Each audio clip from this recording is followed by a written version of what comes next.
तर दावोसच्या एमओयू बाबत आता शंका निर्माण केली जाते असं उदय सामंत यांनी म्हटलं। दावोस बाबत भगवी पत्रिका काढण्याचा निर्णय घेतला असं देखील सामंतांनी म्हटलं। भगवा पवित्र रंग त्याला बाजूला ठेवा असं रोहित पवारांनी म्हटलं। पांढऱ्या पेपरवर श्वेतपत्रिका काढा ही आमची मागणी असल्याचं देखील रोहित पवारांनी म्हटलं। दावोसला जे एमओयू झाले त्याची अंमलबजावणी होती की नाही याच्यावर एक फार मोठी शंका ही निर्माण केली जाते की दावोसला मग महाराष्ट्रातलाच का गेला, असा का गेला, तसा का गेला। तर मी भगवी पत्रिका काढण्याचा निर्णय घेतलेला आहे। त्याच्यावर आमचं वर्किंग सुरू आहे। माझं तर म्हणणं असं आहे की एखादा मराठी माणूस दावोसला जाण्याच्या लायक बनतो तो तिथल्या जागतिक बँकेबरोबर करार करतो किंवा इंडस्ट्रीज बरोबर करार करतो आणि स्वतःचे 50% इन्व्हेस्ट करून जर एफडीआय 50% आणत असेल तर त्याला दोष देण्यापेक्षा त्याचं कौतुक केलं पाहिजे। त्याच्यामुळं ती देखील भगवी पत्रिका मी काढणार आहे।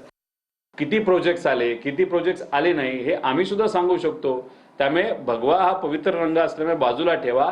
पांढऱ्या पेपरवर तुम्ही श्वेतपत्रिका वेगळी तिथं काढा। आम्ही आमची श्वेतपत्रिका तुम्हाला तिथं दाखवू।